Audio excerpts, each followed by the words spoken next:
Saya tertarik dengan satu petikan dalam bahasa Inggeris lah.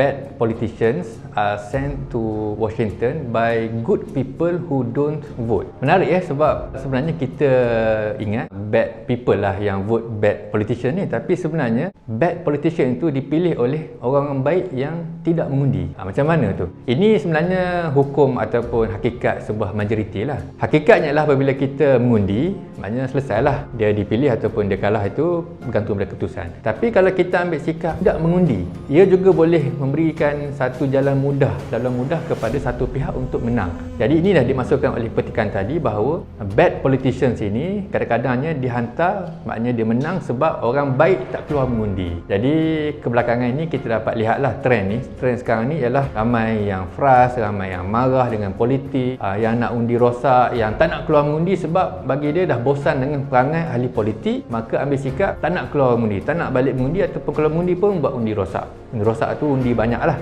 ataupun tak undi langsung. Adakah ini satu tindakan yang tepat? Bagi saya, kalau kita rasa marah dan nak buat perubahan dalam pilihan raya ini kita punya hak dan tanggungjawab untuk kita keluar mengundi. Kalau kita nak hentikan segala yang dikatakan kerosakan, penipuan, rasuah dan seumpamanya ini, tak cukup dengan kita bising ataupun kita pangkah dalam Twitter, dalam Facebook. Tak cukup, dalam YouTube tak cukup. Kita kena pangkah dalam kertas undi. Jadi inilah yang saya kira kita paling bimbang sekarang ini.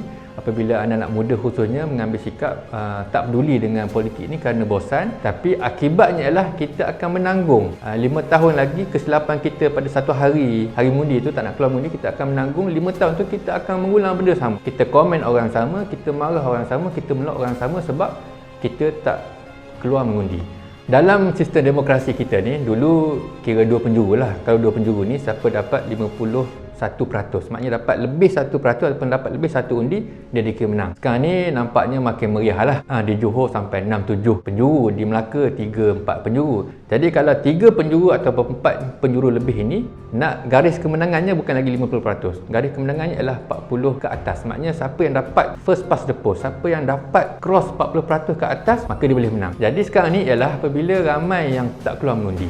Bila ramai tak keluar mengundi, peratusan keluar mengundi lebih rendah. Jadi apabila peratusan keluar mengundi lebih rendah, jumlah undi yang terkumpul itu rendah. Jadi mungkin orang ini tidak popular, tidak disokong oleh rakyat, ataupun kumpulan itu tidak disokong oleh rakyat. Tapi oleh kerana undi yang diterima oleh pihak lawan lebih rendah, maka undi yang diperoleh oleh parti yang tertentu itu lebih daripada parti yang lawan dengannya, maka diisytiharkan sebagai pemenang. Dan kita yang tak suka ni terpaksa mengangkat dia sebagai pemimpin, sebagai kerajaan, sebab ada kawan-kawan kita yang duk bising, yang duk pangkah dalam media sosial tapi tak turun balik mengundi.